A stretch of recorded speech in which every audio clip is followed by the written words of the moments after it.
Lanjut review buku The History of the Quranic Text bab 9 tentang sejarah tulisan Arab kuno.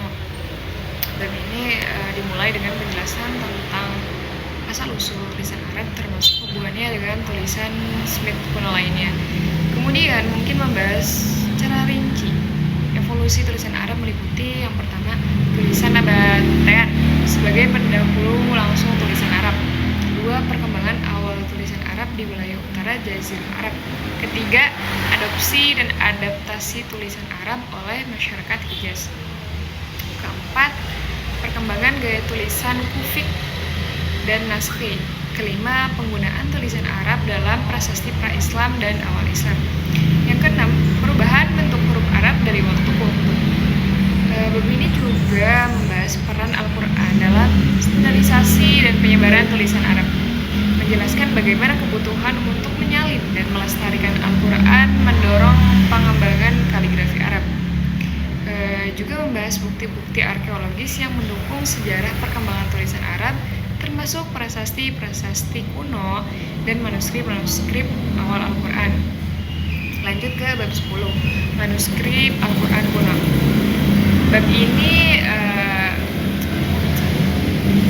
membahas tentang manuskrip-manuskrip Al-Quran tertua yang masih ada hingga saat ini. Topik-topik yang dibahas itu meliputi yang pertama, deskripsi manuskrip-manuskrip Al-Quran tertua seperti manuskrip Sana'a, manuskrip Birmingham, dan Codex Parisino Petropolitanus.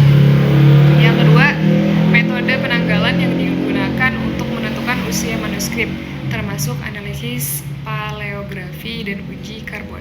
Yang ketiga, karakteristik fisik manuskrip kuno, termasuk jenis bahan yang digunakan, gaya tulisan, dan dekorasinya.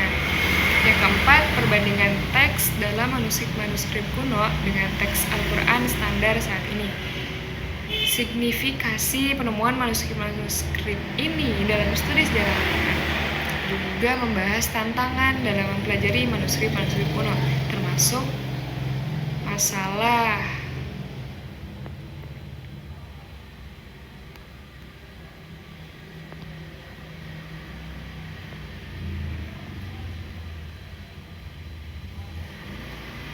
preservasi dan interpretasi. Juga menjelaskan bagaimana studi manuskrip ini telah mempengaruhi pemahaman kita tentang sejarah awal teks Al-Quran.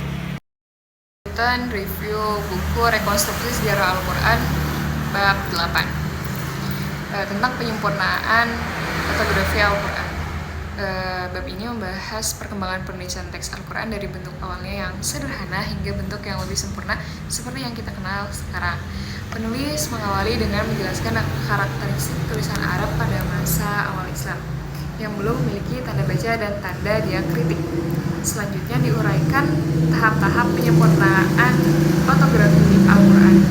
Ini mencakup penambahan titik-titik untuk membedakan huruf-huruf yang bentuknya mirip atau ijab yang diinisiasi oleh Abu Aswad Ad-Du'ali pada masa Muawiyah bin Abi Sufyan. Penulis juga membahas penambahan tanda-tanda vokal atau tashkil yang dilakukan oleh Nasr bin Asim dan Yahya bin Ya'mur atas perintah Al-Hajjaj bin Yusuf pada masa Umayyah. Dijelaskan pula perkembangan sistem tanda baca yang lebih kompleks oleh Al-Khalil bin Ahmad Al-Farahidi.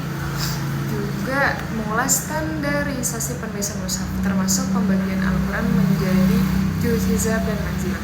Dibahas pula perkembangan seni kaligrafi Al-Quran dan munculnya berbagai gaya penulisan seperti Kufi, Naskhi, dan lain-lain. Kemudian membahas upaya-upaya modern dalam standarisasi penulisan mushaf, termasuk percetakan Al-Quran dan penggunaan teknologi digital dalam reproduksi dan penyebaran teks Al-Quran.